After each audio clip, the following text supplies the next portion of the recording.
Hello, everybody. I am Sam Cohen, your host, president, and founder of Survivor at IU, here to give you the episode recap of episode 6 of Survivor 46. I am joined by three great guests today, starting off with someone whose ass we will not be sending to Canada, the only woman I know who watches Deal or No Deal Island, Harmony. Harmony, how are you?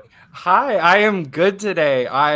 I did not enjoy that last Deal or No Deal Island episode with the non-elimination twist, but I'll still watch it every single week. Thank you so much for joining the pod. Along with me, we're here with someone who's here to keep the strive strong. And there is no cracks in their alliance, and they for sure were in a unanimous vote. Steven, how are you? I'm doing great. It's a late night here in Indiana, and unlike Harmony, I know nothing about Dondi and was struggling to follow along. I just learned tonight that people are calling it Dondi, but the real thing I actually understand that I'm here to talk about is Survivor 46, so I'm excited to get into it. And I am joined by a lovely special guest, someone who, much like Yanu, is saying that it's not over till it's over. Gillian from Survivor Gabon, how are you? Hey, I'm great, thank you. And thank you so much for being up late so that I could hop on, seeing as I'm California and you're not. So thank you, and it's going to be fun. I did quite a lot of the live reality games podcasts quite a few years back, and I had a lot of fun. So yeah, that was when we picked tribes or whatever it was, and then we got close to the end, and I seemed to do pretty well, better then than I did in the real Survivor. So it was fun, yeah. And Harmony, I have to tell you, I'm also watching Deal or No Deal. So. Yes, let's go. Just real quick, because I'm sure now that you've said that, our comments are always going to be asking, do you have anyone in particular that you're rooting for? When? Survivor? In Deal or No Deal, of course. Oh gosh, yeah, I hate to say it, but God, no. I'm basically watching it just to enjoy how much time Rob is getting. So that's part of it, So yeah, I don't know. How about you, Harmony? Who knows? I have to say that I'm kind of really just rooting for Rob out of a sense of they should have booted him immediately and they didn't. So it's like, how long are they going to let him run this game? I'm just excited to see what happens with that. Yeah, well, maybe Aaron will win. I like him. I'd be fine with that. Yep, fun. Well, enough of our NBC counterpart. Let's hop into the CBS show. All right. We had an amazing mergatory episode here on Survivor 46 tonight, or last night for all you EST viewers. We opened up with a great scene of Siga coming back to their camp, and we get all the tribe coming together. And the first thing we hear in the episode is Ben going, "I don't know who voted for me. It was probably Mariah, but you're all going to be okay. I don't care, even if it was you, Mariah." And he keeps saying Mariah's name, and Mariah's like, "It's okay. Yeah, totally. I understand." Is it the right move necessarily to immediately reveal that you voted in a minority, or should you try and keep that a secret? All right. Who's going to answer that one? We'll go to Steven. I feel like you kind of have to. It's a tough situation to be in, but I mean, there's only at that point 5 people. You know that one person absolutely was the person who was on the outs of that vote. So if you want to have any hope of maintaining like relations with your tribe, I kind of feel like you have to reveal that you were the person who did it. If you want, you just kind of need to come clean. I'm not saying Mariah did a great job later in the episode dealing with that in terms of once she was with the other 2 tribes, because she made herself look really shady at that tribal council, and I don't think she did herself any favors. But I think that if you were the person who was on the outs and the one person, you have to tell people and just try to salvage whatever you have at that tribe, because you don't know what's coming next. Well, on the other hand, though, there have been seasons where whoever it was doesn't own up to it, and then it makes everybody suspicious of each other. Which, if that's your goal, to kind of make everybody a little bit more paranoid, well, was it you? Was it you? Was it you? Then if that's the goal, then it works. But yeah, I know she did own up to it right away. So yeah, it's tough. I feel like there's no place to hide in a tribe with 5 people left. True. Is the difficulty. Maybe in a larger group, like maybe if they'd started with 9 or something and it was their first vote, maybe you can try to pin it on somebody else. But it's so tough, and everybody was talking beforehand. So I don't know. I just feel like, and she doesn't know that a merge is coming. I mean, she could maybe suspect it, but right. It's hard to really know. So if you're in a situation where you feel like, I'm the one person who voted wrong, I kind of feel like you just have to like try to wheedle your way back in somehow if you can just find a way. And I think coming clean is a way to do that. It's hard. Worry about making the situation worse for yourself. Yeah, you wonder how. I mean, you can almost make the situation worse for yourself in anything you do on Survivor. And I always say, obviously, having been there, editing is brilliant. I mean, that's what the whole thing's all about, is giving us what they want us to see to come up with our own conclusions. And all of us have said, oh my gosh, that person's so lazy or so annoying or so whatever. And they're not. It's just that's what gets picked up, and then it's shown again and again. So yeah, editing is brilliant. And of course the photography. I mean, the videography is amazing. That's what I love to watch too. Well, if they hadn't been in Fiji for the last 11 or so seasons, maybe one day, I'm hoping we'll get out of there. But as long as we're still in the numbered era, I think we're stuck there. My thoughts are that there is a place to hide, in that there was that extra vote that got played and it was never explained. From last episode, Maria got this advantage. And if you screenshot it and you see it, what happened to Tevin later in this episode, is it said specifically, this is good up until the final 6 of the game. And Maria still uses it. And smartly enough, she puts down 2 different handwritings and spellings and names for Gem. But still, it seems like there's no logical representation on why she would do that. Harmony, do you have any takes on why you would use an extra vote at that tribal? I really don't. I just think it was a decision that I can't explain, because like the Gem vote felt really like a lock to me, and I'm just like, I don't know why she did that. Like she was correct in how she played it in making sure it was like different handwriting and different spellings to like deflect it off yourself, but I really do think that's something like you should save for later in the game. Like, I do honestly understand wanting to use it in the tribal phase because, it's much smaller there. So you're getting much more use when it's like you're using an extra vote with like 5 people compared to 10-ish. But it still just seemed like the wrong moment. And it seems like she was almost maybe advantaged. Like she just wanted to play an advantage without thinking, I need to play this advantage for this reason. Yeah, and Absolutely. And then again, with her going home with an idol in her pocket after working so hard for it, I mean, really, we see that time after time after time. The only thing I think of every time I see that is like, duh, first of all, but secondly, they're going to be able to sell it for a hell of a lot on eBay. True. I always wonder that, because I know Jeff Probst said that when they were filming for Ghost Island, they had to call up a bunch of collectors and Eric Reinbach and a bunch of the people from past seasons, and they basically said, can we please get them back just to borrow them? And most people hung up the phone because they thought it was some scammer, but it's a great story. Right. After we get that fun moment on Siga, we go straight to Yanu, where they are very elated because they get the message from my favorite recurring non-Survivor player, the boat guy, who we've now seen for 5 seasons. But he comes out and he says, he shockingly similar to Sifu. But they go back there and they tell him they made the merge and everyone is super happy. And then we go to Siga and people are like instantly scrambling and they're like, what are we going to do in the merge scenario? We need to stay strong. And this seems to be the theme of the episode as Siga tries to stay as 5 strong as they can. Oh my gosh, Gillian, would you ever stay 5 strong if you just were on the wrong end of a 5-person vote? And also the fact that some of them have all met each other. They've gone on different journeys together. They've done some stuff. Plus, they of course see each other at challenges, even though it doesn't look obvious, but they certainly did. They kept away from each other, however many tribes there might be. I think especially when some of them are not that into the click sort of thing. I think I'd spend the first little while trying to decide who's what. And that's what some of them were doing, obviously, was trying to find the cracks and seeing who was, who's the problem, who is this and that and the other. And then Tim, I'm not sure about Tim. What do you guys think about Tim as a player?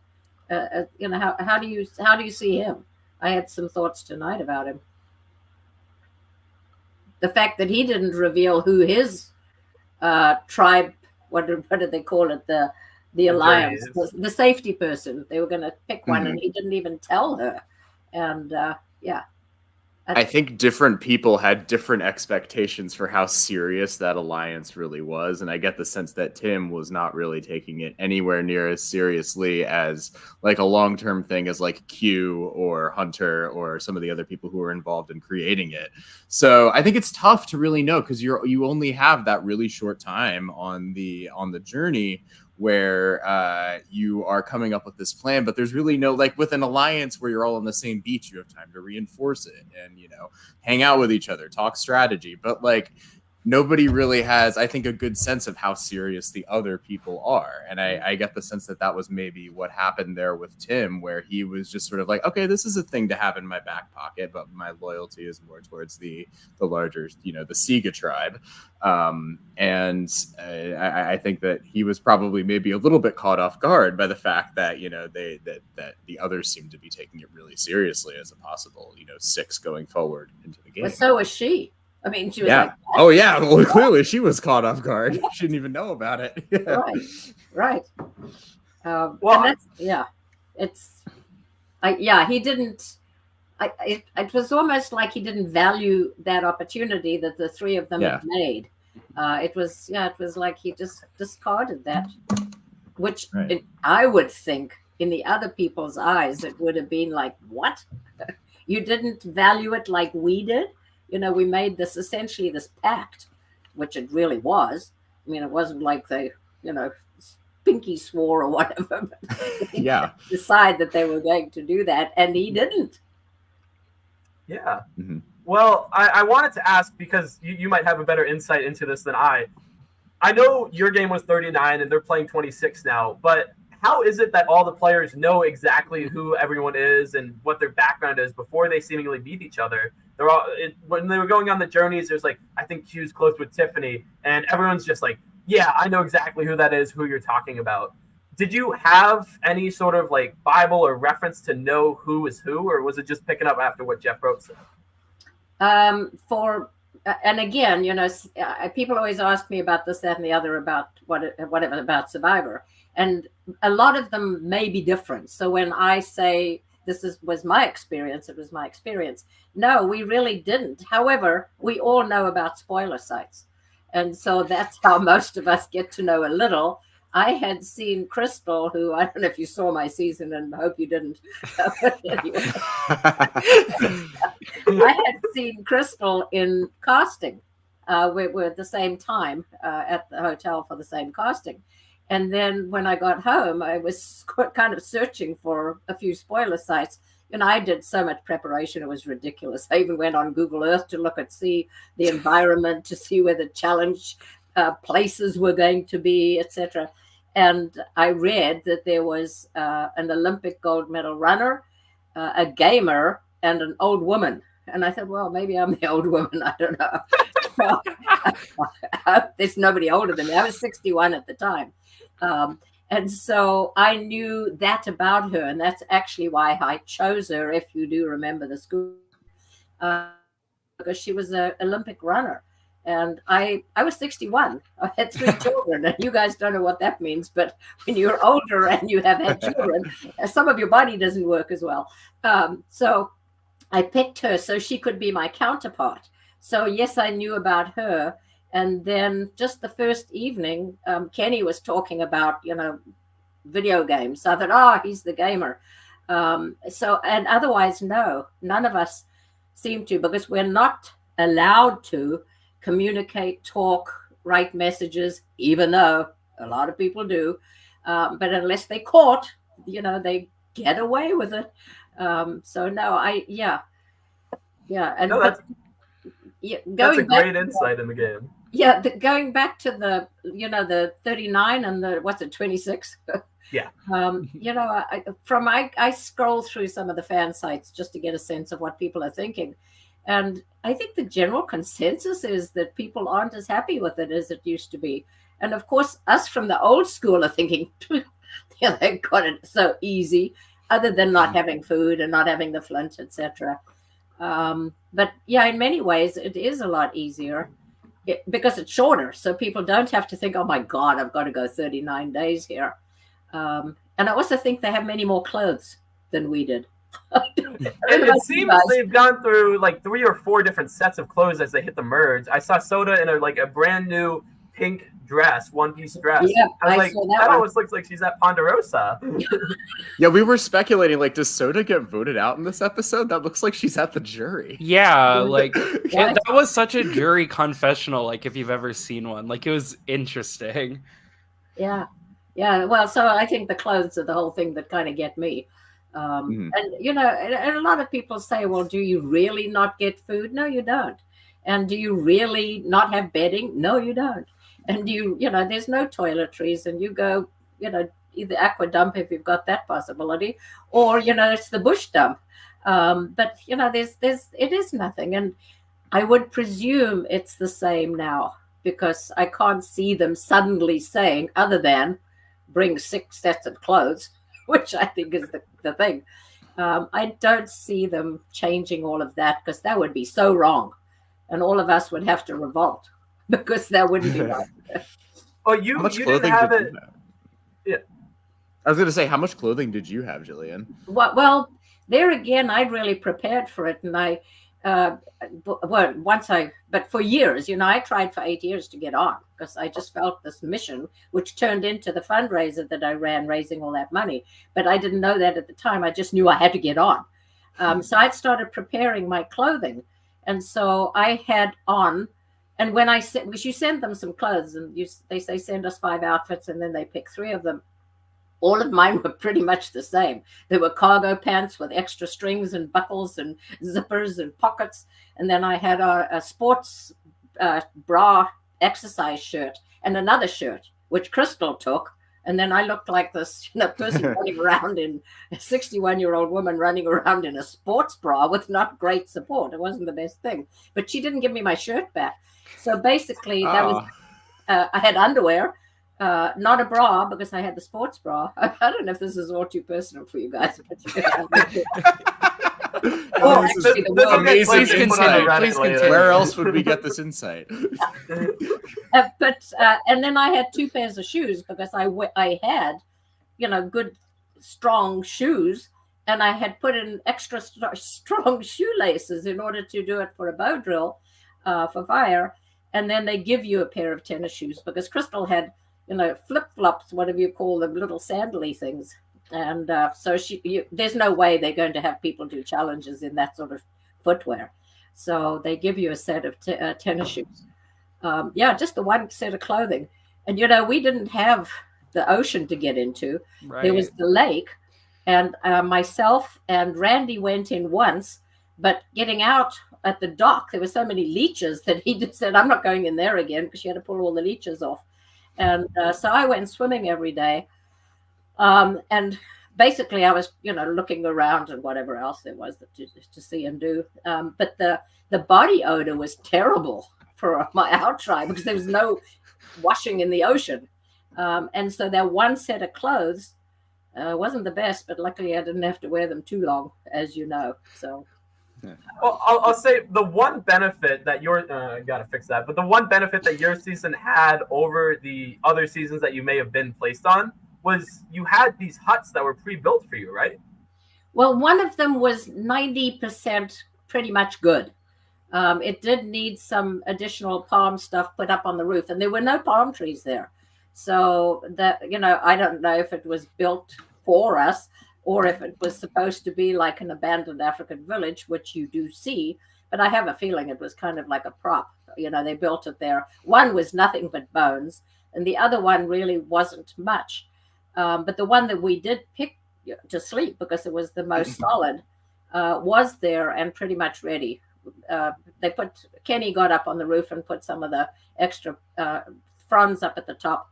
And then they started burning all the others, so I hid them in case we needed them if it was going to rain, because we needed to finish the roof, not just burn them in the fire.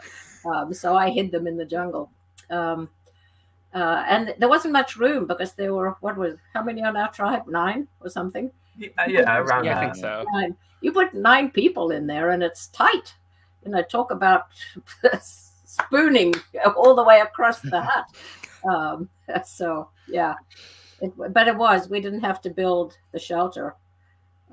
It was pretty much there, except they do tell you, get off the ground because you don't want creepy crawlies crawling up. Well, there was no getting off the ground in a hut like that. And my tribe kept putting down, logs and all kinds of stuff. And I'm thinking, oh, good grief, they're all wrong sizes and they're knots and they're branches. It's going to be terrible. Well, everybody tried to sleep their first night and said, oh, wait, we've got to get rid of these, these logs. But yeah, so I think we're talking more about surviving Gabon than we are. We'll move a little bit back to 46. All I can say is that I'm glad nobody pinched a nerve on your season and had to get medically evacuated. Moving back into the modern era, although I will say that was a great side tangent. A lot of insight that I'd like to think I know everything about the behind the scenes of Survivor, and then I always learn something new, and now I get to brag to all my friends. But we go back to the Nami tribe, and they get this letter, and it says, "Hey, you're going to merge. You have 10 minutes." Or it didn't. I'm not sure if it said how long they had, but something in Hunter's mind said, "I gotta go find this idol right now." He runs back to his spot, and I just want to read out this clue because Hunter got it immediately. I want to see if you guys can get this as soon as he did, and I know we know the answer. But he says, "This game has its ups and downs, but you have to keep plugging away. Inside my base will not disappoint you," with K. "This step won't lead you astray." Do you immediately think, let me go find these steps? Let me go look exactly on these like stairs that lead up to my camp? Because I'm not sure. There's a lot of words that throw me off in there. And Harmony, what's your take on this? I mean, okay, so my take is, as a just viewer, not existing in the Survivor environment, no, I did not get that till I was told the answer. But I do think from his perspective of someone who's on that island 24/7, I can see just the steps being this place you go all the time. So it's that immediately pops into mind. So I could consider given the environment, that makes more sense. But as a viewer, I did not understand that. I was so lost when the riddle was read. Yeah. Stephen, what about you? Go ahead, Stephen. Oh, sorry. Yeah, I mean, I was just thinking, what a lucky break that Hunter, just had to figure out that it was under the steps when other people, you had Jem last week having to measure all this stuff with machetes, and you had Tiffany having to solve that crazy word puzzle. He just had to figure out this riddle and figure out that it was under the steps. I feel like that was, considering the short amount of time that he had and that he had to go find the thing before, they had to get on the boat and go to the merge. I feel like he got really lucky that he didn't have to do some elaborate thing to, get the idol, because he would have been in a really bad spot. I feel like he already didn't have a vote, so he would be. How does that work actually? Because he already was. Yeah, I know, Sam. We've discussed this before. How does that work because he's already lost his vote at the journey? What if he's also lost his vote from having the beware advantage and not getting the idol? Does he have -1 vote going into the next tribal council or something? Wait, I've never thought about that. Yeah. Huh. I do imagine that once you lose your vote, if you lose it again, it's just kind of a +1-ish. I don't think you get a negative vote. I think it'd just be, hey, you still can't vote. You just have 2 active statuses that don't let you vote. What was surprising to me about this clue is that there was the words not and plugging, and then he reaches underneath the stairs and he finds this sort of cork contraption. It wasn't exactly clear on the episode what it was, but then it's attached to this long rope which gets you this key, which I might have gone straight to the boat for this. Jillian, what did you take?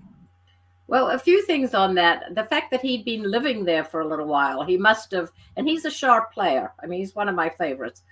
He's sharp. He's interesting. So I'm sure he had studied everything around there and realized it. I actually didn't realize there were stairs there until he went to sit on them, and that's when I thought, aha, that's what the clue means.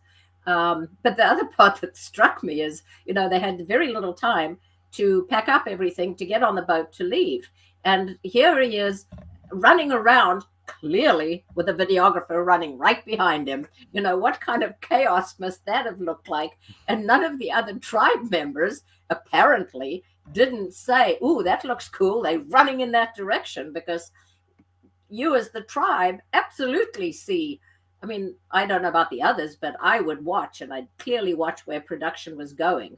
Because, okay, so they're going, if you go into the bush by yourself, you're probably going to go pee or something. But if two of you go, boy, there's the videographer and the sound guy is right there with you. So that was actually, I got so involved in thinking how funny it was that he's running and there's clearly a videographer running right behind him, and maybe even a sound guy, and nobody else is visible. And then I realized when he sat on the steps, that was what the clue said. So, yeah. I imagine if I'm like in Liz or Venus's position and I'm 12 days in and we just got this message, I think he tried to play it off as, I'm so excited, let me run around, let me run into the woods. It's a little bit more suspicious when he runs into the woods and then he disappears for about 5 minutes. I'm just guessing the timeline here. But in my mind, I think there's just been so little going on at Nami that you stop picking up on those little things. And especially my first thought isn't going to be, he got to be wear advantage. He has to get it right now. I'm just not thinking like that. I'm thinking more of what am I going to do when everyone else gets here? Right. Yeah. No, I thought he played it well. And then he went and said, well, I'm just going to go take a break and sit down. And it was only then that I thought, he's sitting on stairs or whatever. So that's the clue. Otherwise, I didn't get it at the very beginning either, because I didn't even realize there were steps there until he sat on. Yeah. What do you guys think of him as a contestant?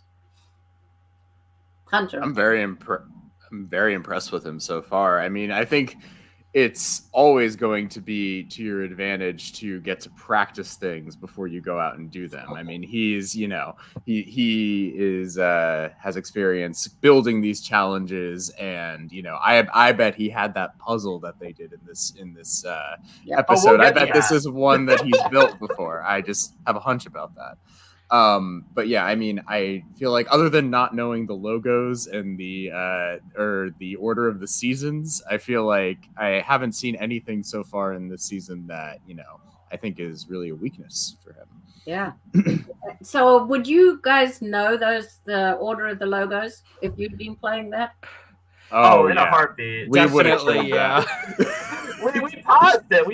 We were like, okay, Borneo, Thailand. I mean, I can't remember the specific. I guarantee we do like Sporkle and Jet Punk quizzes, and then we have our watch parties in the 30 minutes leading up. We'll just look up Survivor trivia, and we always like, this is too easy. We know who got the most votes. It's Andrea. Next question. Yeah. Okay. Yeah. And the other thing that surprises me when they showed everything, I mean, that's one of the things that's new in the new era is the backstories. And they just showed all the stuff that he's got. I'm really surprised that Survivor actually lets a contestant go in on the actual season when they've already played it a million times at home with almost identical probable challenges, because it almost seems a little unfair. Because you're not supposed to know other people, so why is it that you can know the challenges? I don't think 3D printers were as prevalent in 2008, but maybe that should have been part of your 9-year preparation. Got to print out some of the puzzles, see what's going on.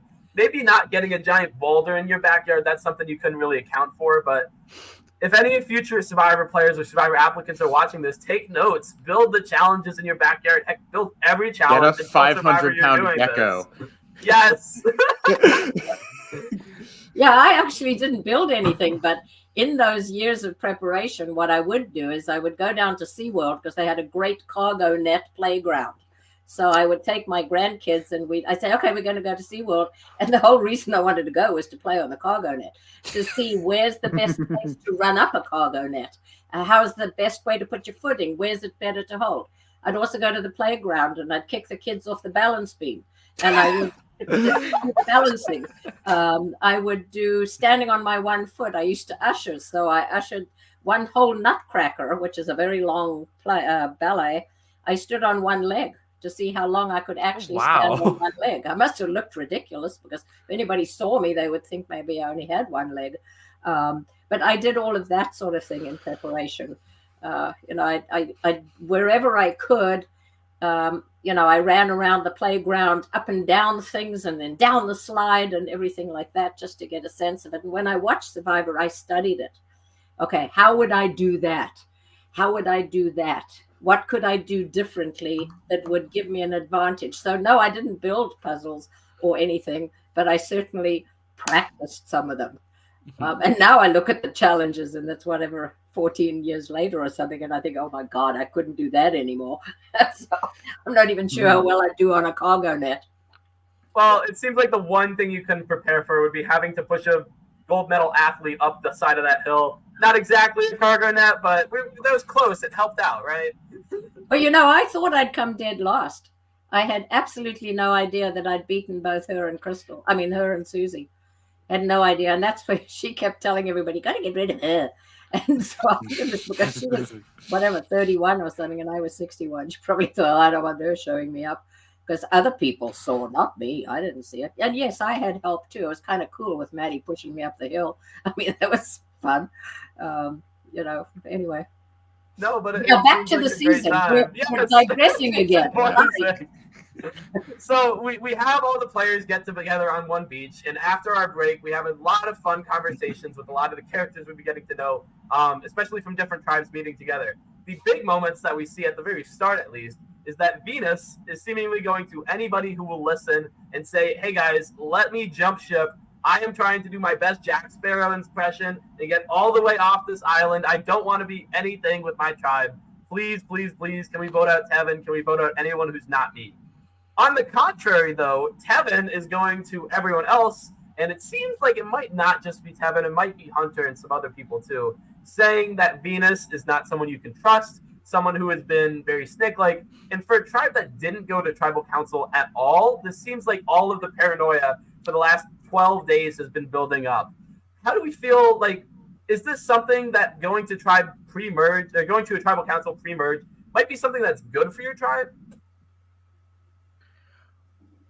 I kind of think it could be a good thing, just because it is like good to like make sure that you have solid connections on your tribe when you're going into merge, because the disadvantage with not voting anybody out is like you just kind of get stuck with the people you've got. Like you don't have a chance to really build stronger relations or make sure you're weeding out the people that you don't like. It's just like these 6 are your, like this tribe of 6 is your people. If you don't like them, tough luck. So I do think there's a point to maybe it being beneficial for a tribe, not going to tribal council at least once.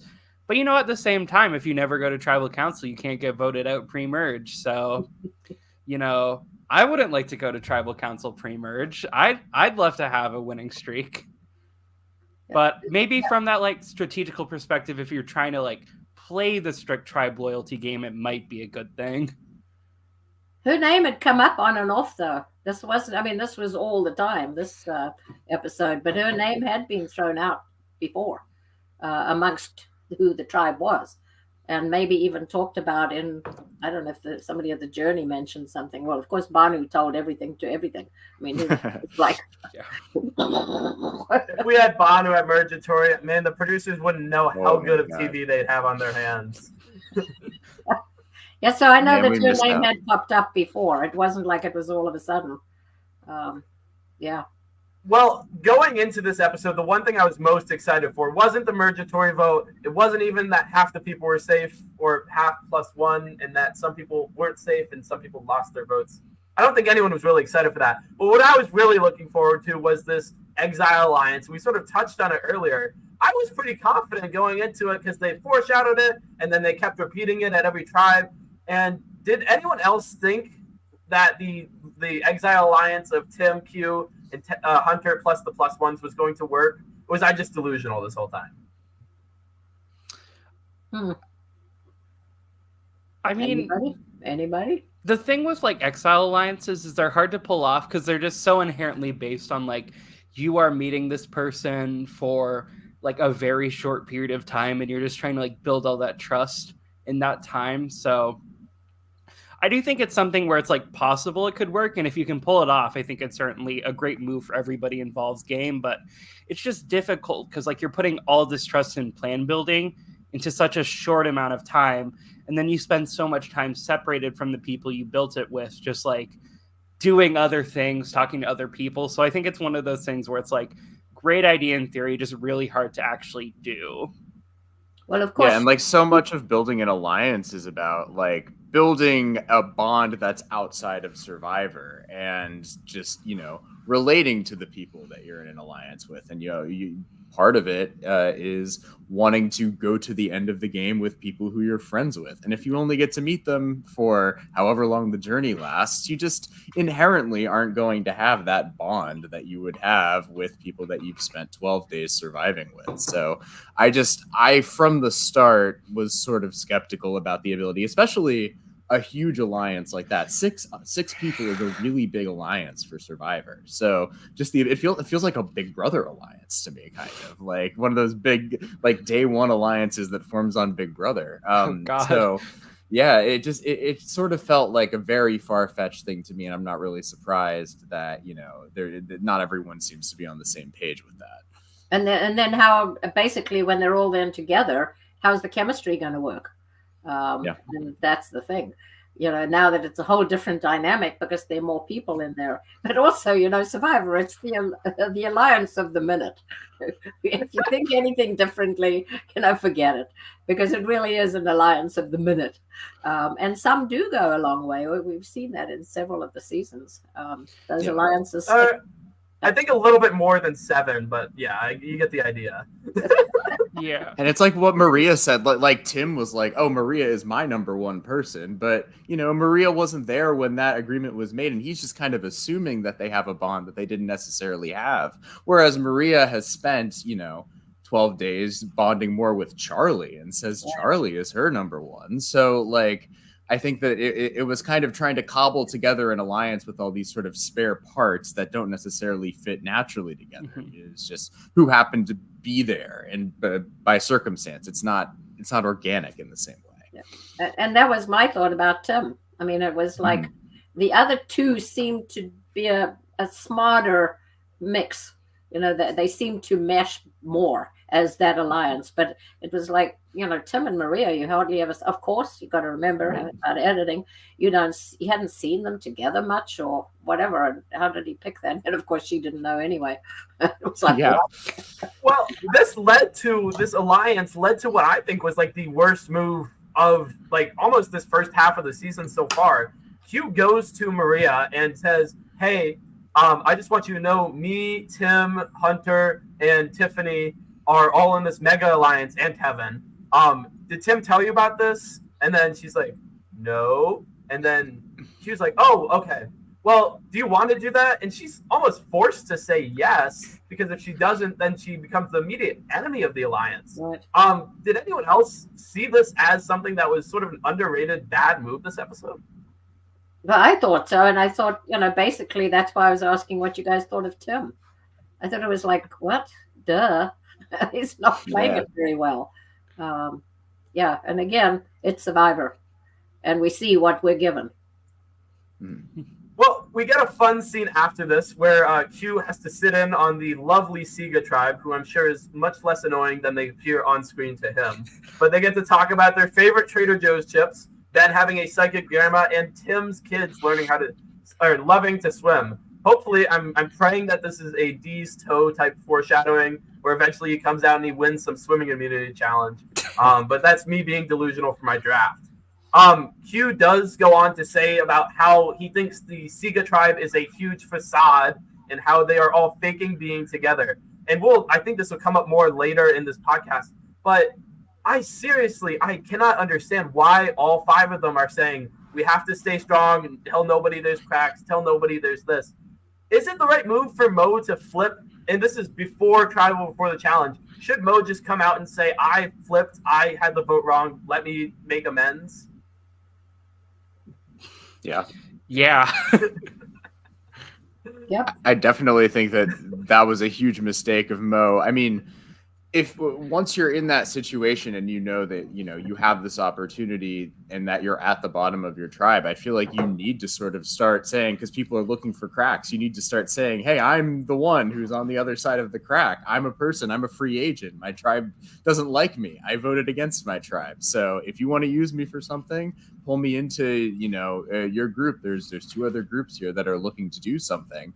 I feel like she kind of wasted a prime opportunity. There was a lot of sort of like pussyfooting around. I feel like the idea of, you know, what was the term they kept saying, like 1 for 1, or like well, yeah, something about a name for a name or something. Yeah. Name for a name. Yes, name for a name. It's like, you know, it was a lot of kind of just talking around the issue of, you know, that you're going to need to throw somebody out. It was a lot of just like, tell me, you know, what the crack is in your tribe, and I'll tell you what the crack is in my tribe. And it was, I feel like that's a really kind of robotic way of like trying to relate to people. And I feel like they really could have, you know, if she just said, hey, and was proactive about it, and was like, hey, I'm at the bottom of my tribe, you know, come pull me over. It would have, she would have been in a much better position than she. Well, you didn't see her doing any of that. I either was kind of dozing through it or something, but I kept thinking she was like almost a non-player,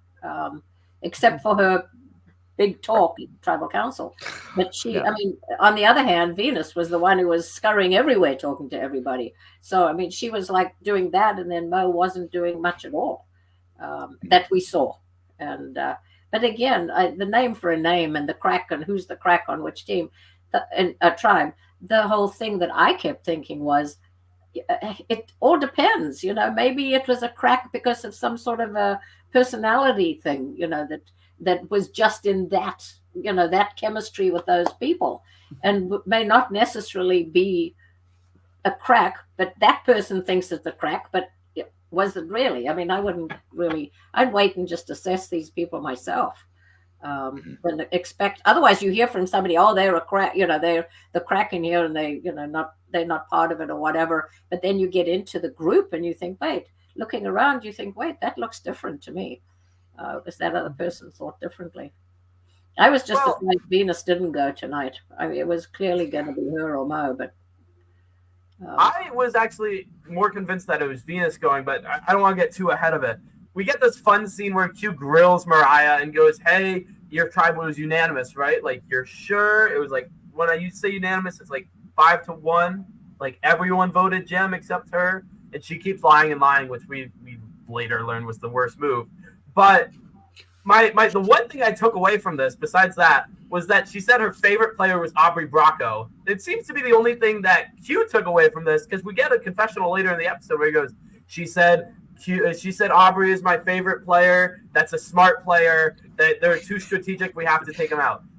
Present company excluded. Is there any correct answer to who your favorite player is? Because anything that isn't completely obscure, saying Boston Rob, Parvati, even just like random players like Ace or Will seems like there's some strategic element to anyone.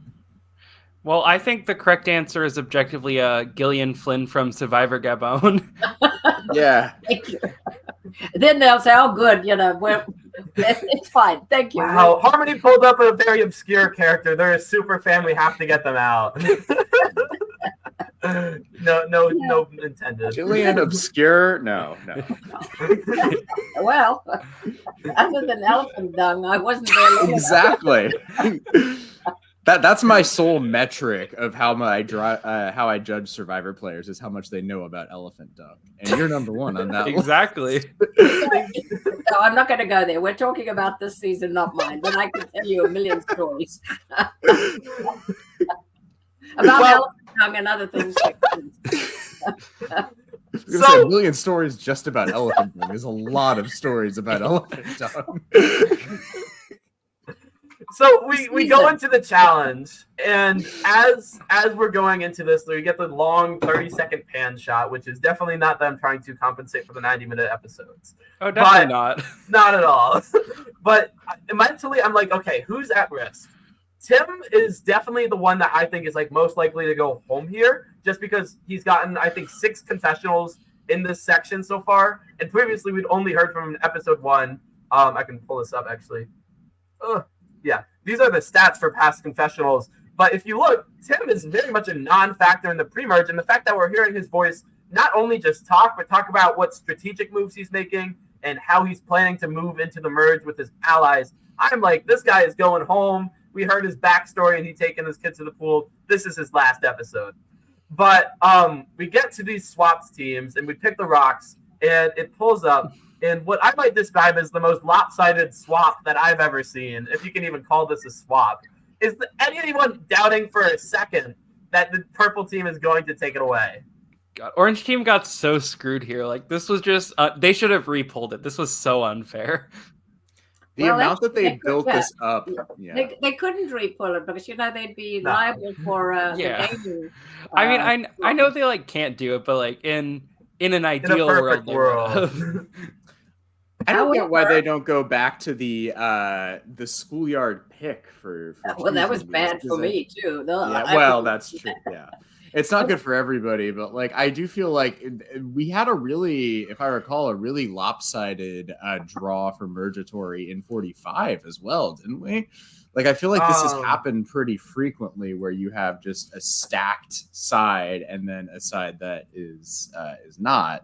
So I don't know why they are so married to the idea of always drawing rocks to determine how this works. I think that, also I think that it creates drama potentially to have, it be a schoolyard pick because somebody ends up, not getting picked. And I think that could be interesting. So I don't really get why they are, they always go with this rock draw to determine it.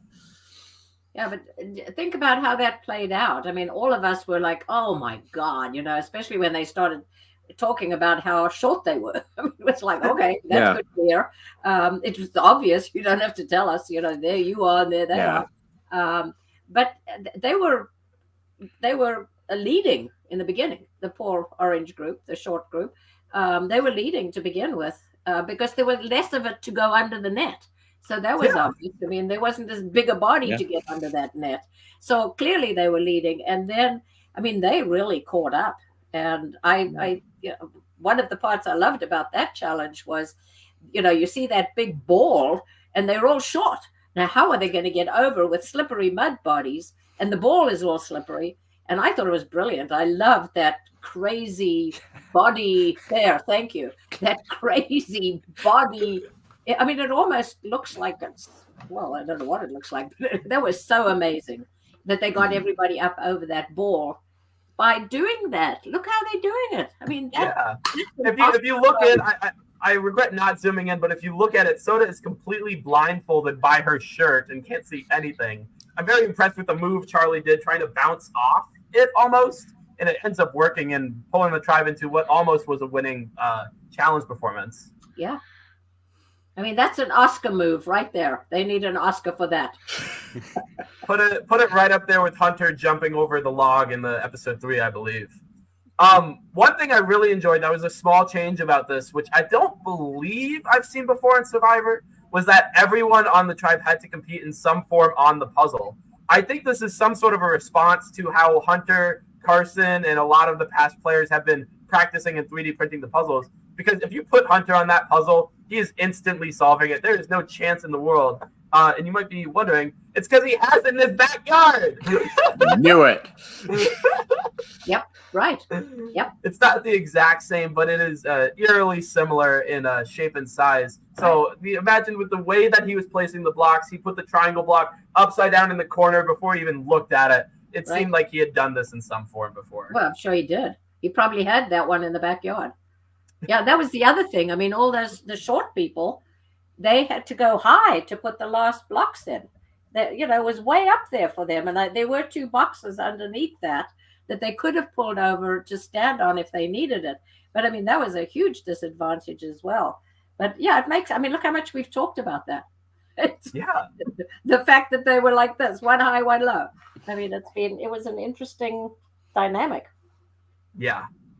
Well, the challenge ends, and we do get our team of the Purple Tribe of Ben, Q, Tevin, Kenzie, Tim, I think everyone, and Tiffany, getting to the merge feast. And immediately their thoughts are, okay, Siga or Nami has to go home because all of Yane is safe. So they do this name for name strategy, and they go, okay, we'll give out a name, Venus. Didn't seem to have much hesitation at all, and it seemed like everyone was generally on the same page. Venus is the last one on our tribe. And from the secret scenes, I don't know if any of you have been watching along, but Venus does not seem to be enjoying her tribe at all. The other hand, on Siga, Ben and Tim are refusing to give up a name at all, and they almost give a non-name of Mo is a smart player. And people are like, should we say Mo? And I'm like, and Tim goes, I guess that sounds right if we had to. Is it the right move to throw out a name? I almost imagine that you have to say something so people start to trust you. Yeah, I personally thought that was a little on the dumb side. I mean, really, in that size of the group, it was, again, if they didn't say something, then that makes them look like they're on the outs. But so, and again, I mean, they were just throwing out names, except for Venus. It was boom, Venus. Yeah, a name for a name. It's like, okay. Yeah, and this is like a little bit of a different show, but this reminds me of how have all of you seen The Traitor season 2? Because I want to relate this to something I've seen. Do you mind if I spoil it for you? Yeah, go ahead. Okay, so Dan on the second season of The Traitors, like his big downfall was like he just refused to give up a name. Like he was like, I'll give up a name eventually, guys, I swear. And then he didn't until like right before he got booted. So I really think there's that element of you need to be like openly strategizing and giving out names, because that in and of itself, like showing you're willing to take shots, I think for people is just such a big trust builder. Like it's just, you know, big being like, I'm willing to openly play this game and give you ideas, not just be a listener. So I think they really fumbled with that, just like being so cagey about giving a name and refusing to do it, especially given the open statement of we're doing a name for a name. Like they should have known they were not getting out of giving a name. Like even if they didn't want to, like you kind of don't have a choice there. So it was just a bad play. It's a two-way street. Like name for a name implies that, you know, in order to get information that's going to help you, you need to be willing to give up information. Like that's how an alliance works. That's how, you know, making plans works, is you have to be willing to, you know, communicate what you know. And if you aren't willing to do that, you're right. That makes you look really shady, and it makes you look like you are either, you know, not somebody with any sort of power who's even worth working with, or it makes you look like somebody who is concealing things or working with the, you know, the people that others are trying to get out, somebody who won't make for a good ally. So yeah, it was really bad. But there were only there was half the tribe. So, I mean, all they really could do was give a name of the people that were stuck back at camp. What they're going to name somebody sitting next to them? Oh no, obviously not. No. So really, the pool of names was skewed, because maybe one of them sitting there having a lovely sandwich and wine might have been thinking, "I actually want your name down, but I can't say it because you know you're right here." So really, that was a very skewed question. It was. I thought that sort of stupid, actually. I really hope this doesn't become a thing, this name for a name. God. I hope it doesn't become like a part of Survivor that, okay, you want to do name for a name now? Like, you know, don't like it.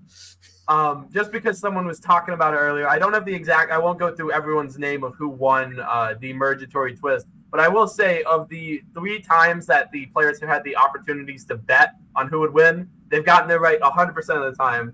And it looks like 100% of the time, the team that wins has also been the one with the majority of male. So maybe it's time that we reassess if this Mergatory is exactly what we want to do. Maybe we make it individual. Maybe we make it something other completely. But I think in the state that it is, I'm kind of good not seeing it on 47.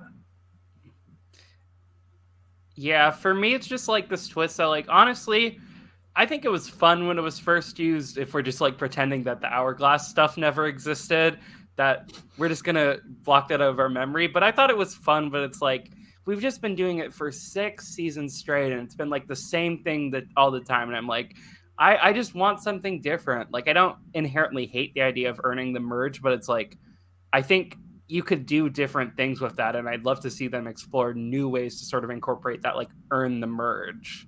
Like if they're so dedicated on keeping that in, because it's getting kind of boring at this point, honestly.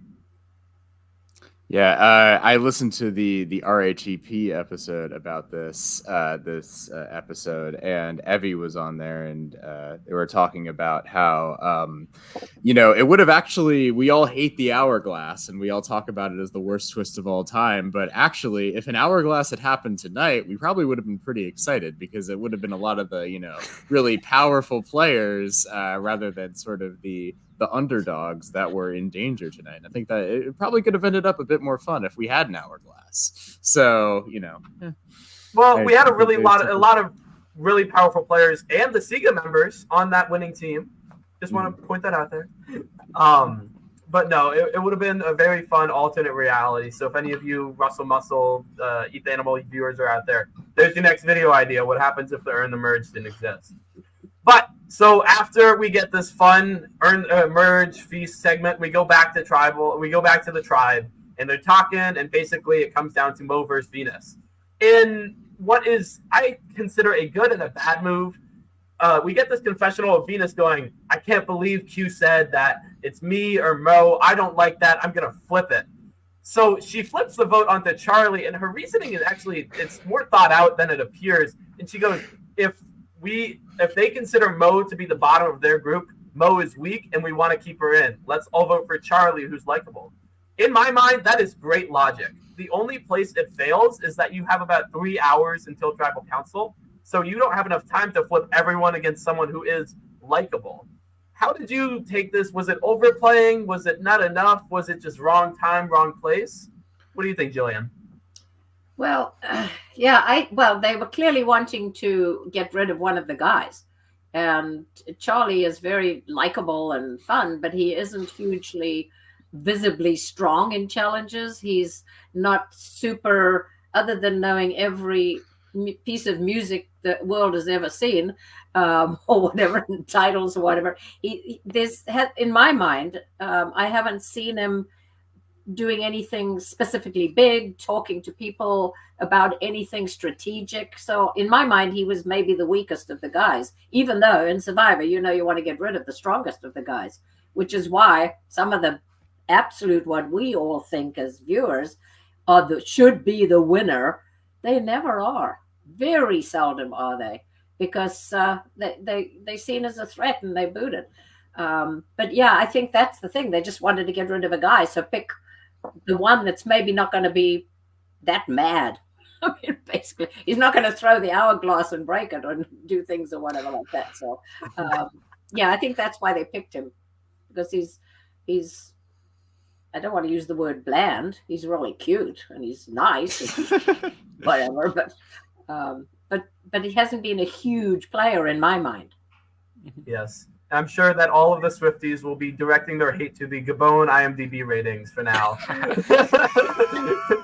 There are a lot of people that I love to mess with on the internet, but the Taylor Swift fan base is the one that I stay away with, along with the BTS people. So we go into tribal council with the last about 5 minutes of us hearing that Venus is trying to flip the vote, and then Cuse and Kenzie and Tiffany all get together and say, okay, if Venus is flipping it, let's all vote Venus. So maybe a little bit of blindsiding from the editing department is how out there they just said, let's vote Venus. But let's talk a little bit more about tribal council itself. We open up with this long monologue that Hunter goes on about how there are 3 tribes coming together and how they have to vote out a SIGA or a NAMI member. And he goes on to say, I lost my vote. I have no power. Whoever goes home, it's not my fault. Nobody blame me. It's not me. But what is interesting is that he says, along with me not knowing how to vote, I think that Yanu has all the votes, and it's whoever goes home, it's probably their fault because they're in the swing. What the heck was he doing here? I don't think he's wrong. Yeah. Getting airtime, clearly. that to me feels like a thought you keep in the confessionals, not tribal council. Yeah. If there's one thing you should learn from watching Hugh play, it's that you don't tell Jeff anything. How is tribe life? You know what? The tribe is good. We're all having fun. You don't go into this whole long depth of who you're voting for and all this. And I think he calls out indirectly Mo at some point. And Mo responds by saying, "Hey guys, look at me. I lied to you all day long. I was on a split vote. Not only that, but my tribe's split vote was where I was in the bottom. So if you think I'm on the bottom, you should save me."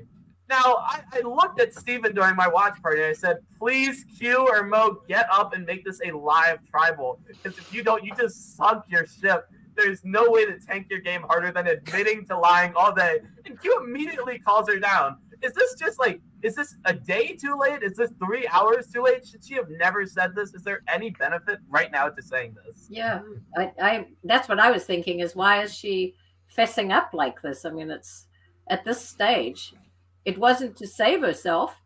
I didn't think. I mean, it wasn't like a plea, save me. I look how honest I am. You should save me because you can rely on me to be honest. I'm wondering how much we didn't see. Like, I'm wondering if maybe she felt like she was in more danger than it really came across, because it felt like leading up to the tribal council, it felt like all the heat was on Venus because of how she was trying to switch the vote. But I'm wondering if maybe in real life there was more of a focus on Mariah, that, she already felt like she was in danger and that people were perceiving her as dishonest. So she felt like, well, what do I still have left what do I still have in my arsenal? I can be honest with them now and sort of, cut my losses here. But I think that she just ended up, if there was any doubt that, she was, not a trustworthy person. And if there was any doubt went away when she was like, yep, I have been lying to you guys the last 3 days. I made all that stuff up about a unanimous vote. I'm even less trustworthy than you already thought I was. And you're right. Maybe that many people had said to her behind the editing, you really don't seem to be trustworthy, and are you lying? And that's why she came to basically defending herself, but not to her advantage. Yeah. But well. It doesn't end well for Mo. Anyone who's watched the episode, you probably figured that out. She does end up playing her shot in the dark, which I'm so glad when players who go home at least have the chance to say they tried. Because it would be the worst feeling in the world if I went home and I had my shot in the dark in my pocket. Then again, auction it off. I'm sure people on eBay would love that. It ends up being a 10-1 vote. What I found a little bit confusing was that they still allowed Mo to vote for herself, which I thought was something they didn't allow since Borneo. But anyways, Charlie did vote in the wrong direction, but he immediately went to Twitter to explain it.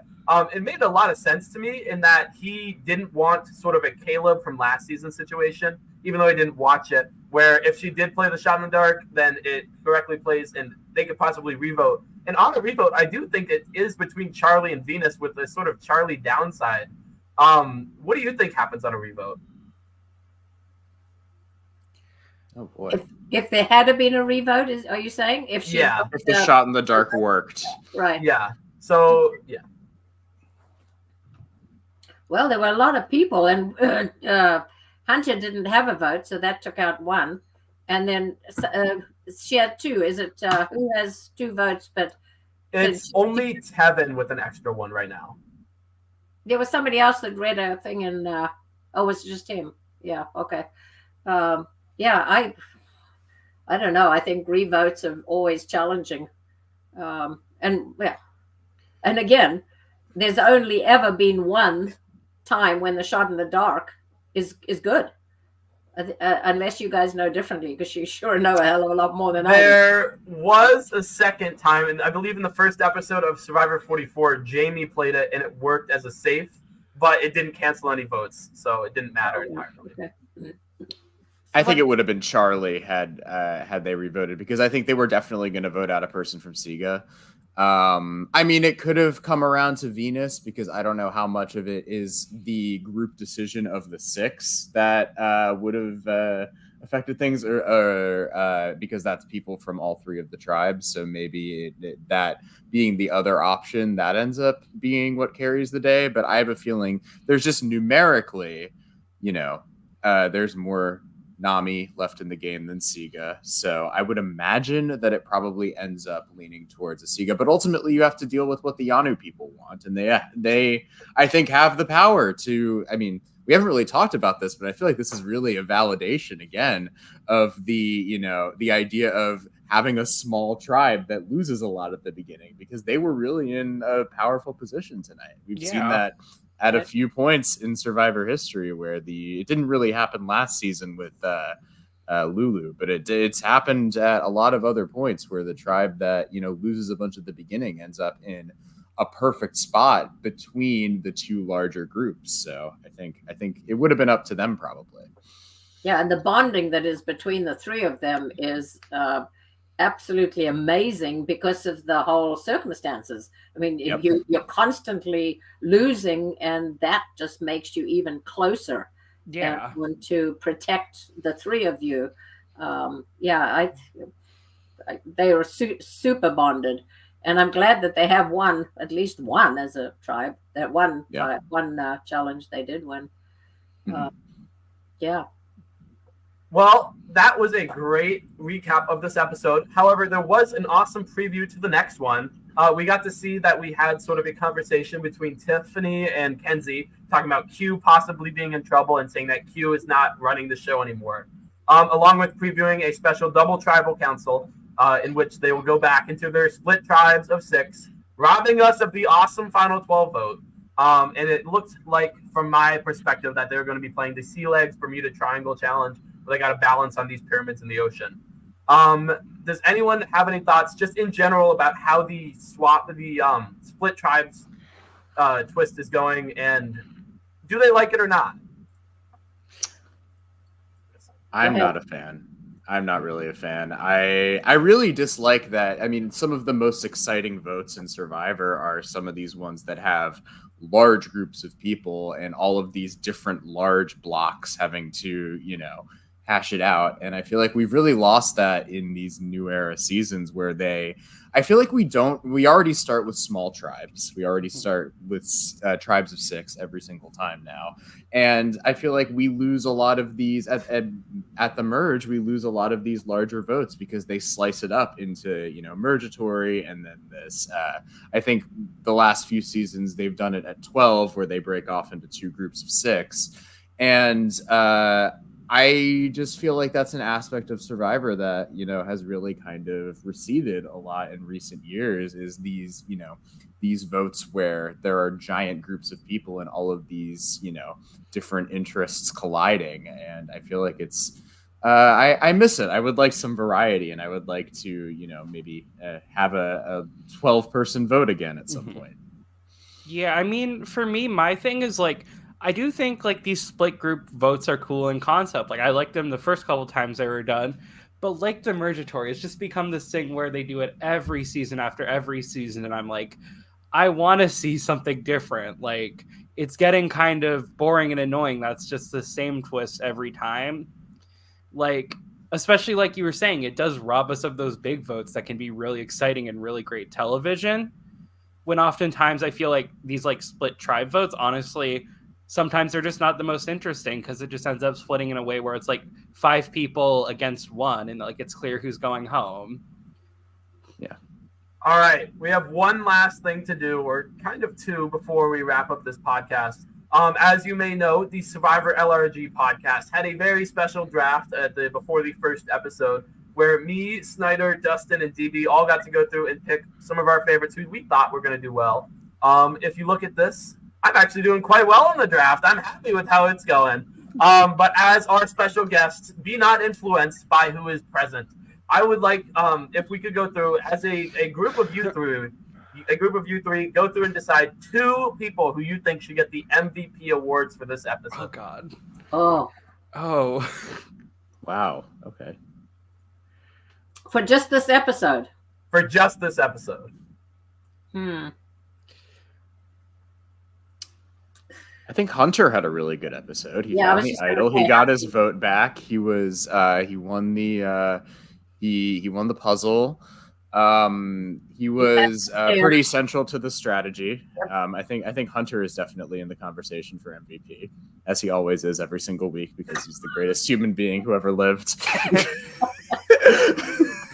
I think according to the Rob Has a Podcast, they do their own polls on their Instagram page, and I think Hunter has won it from episode 3 to episode 5. So you're not the only one alone in thinking that he is the Superman who is not in a fat suit. Well, personally, I think Soda should get it because of her amazing climbing the ball and getting Yeah. people up. So I would actually give it to Soda for that very reason. Oh yeah, Charlie for his move of pulling himself up as well. That was good. Yeah. Yeah. That was an There you go. amazing scene. Yeah. Yeah, that's Soda gets mine because of that. Mhm. Yeah. All right. I think we'll go with that unbiased report. I'm gonna give it to, or we'll give it to Soda and Hunter here at the end. Thank you all three for joining me. You have been lovely special guests. We're gonna go down the line and just shout out any special projects you're working on. Steven, what do you got going on? Well, right now we're in the process of releasing episodes of Survivor Dun Meadow, which is the first season, the first LRG that we're doing at Indiana University in the LRG at IU club. We've just released our 5th episode, which was a double boot episode. And right now we're in the process of planning season 2. We're going to be shooting season 2 in about a week and a half. So all of our attention has been on that. But I'm hoping to, Sam and I, we edit these episodes together. We're hoping to get the rest of them out over the summer. So check out the page. It's Live Reality Games at IU on YouTube. You can watch the first 5 episodes of it. And over the summer, we're going to have the rest of them for you. So keep an eye out for that. Harmony, what are you working on right now? So I actually just joined the production team for Survivor at IU today after getting rejected twice. Woo. But no, I'm super happy to be there. Such a fun team. Super excited. Check us out. Would love if you would do that. But also, if you're an online reality game fan who wants to play a brand new org by an 18-year-old who kind of is doing it because check out Miku Orgs. I'm going to start posting the ad places here. Season reveal is coming on Sunday. Super hype. Putting a lot of effort into it. Join. It's going to be fun. Well, if Gillian's taught you anything, persistence is key. Just keep applying one day. That's right. Persistence, you just never know. But Gillian, what projects are you working on? So yeah, I'd like to take this opportunity to let people know if they're watching, but also for you guys. As you know, I did Reality Rally as an offshoot from Survivor. That's the gift Survivor gave me. I didn't win the million, but I raised $1 million after that with the help of over 400 or 500 people. I mean, it was a most incredible 12 years. And we're busy putting together a documentary movie of our 12 years and having a wrap party at one of the wineries that sponsored us every year for one of our parties of the 3 days.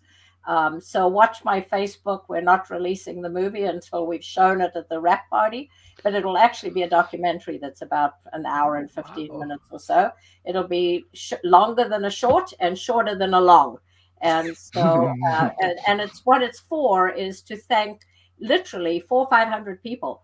And, that's what I've got going is closing up Reality Rally. It was a challenging decision because it's been such an amazing, fun event for three events or 3 days for 12 years, basically, except for COVID shutting us completely for one.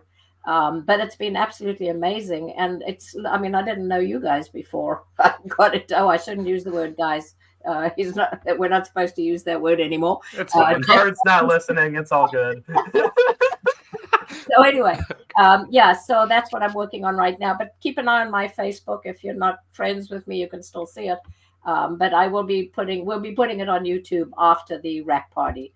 But it's basically to thank about 600 people for taking my dream in the Gabon jungle and making it a reality, raising money for a cancer resource center and having a hell of a lot of fun over 3 days. We did have, I think there was 354 reality stars coming from 73 different reality TV. So a little of everything. I mean, all the different shows, and I mean, it was great. So people could come and meet people that had been on Naked and Afraid and Big Brother and Chopped and Hell's Kitchen and Survivor and you name it. There were so many, 73 different TV shows. So thank you, and thank you for having me back on Live Reality Games. It's always fun. Thank you so much for coming on. Yeah, thank you so much, Gillian. This was awesome. Thank you. This was so fun. It's been a great podcast. I'm Sam Cohen. I'm going to have a similar shout out to Steven. Subscribe to Survivor at IU, Live Reality Games at IU, editor, host, producer, anything like that. We have our second season filming in, I believe, 10-ish days, April 13th, whatever. If you're interested in that, you got to wait another 6 months because episodes aren't coming out for a while. That is it for this podcast. Much like Gillian's short long, this has been an hour 15. Thank you, everyone who's been listening in. It has been a blast hosting this, and I hope that you can stay tuned, subscribe to the channel, like the video, and have a good one. Thank you, everybody.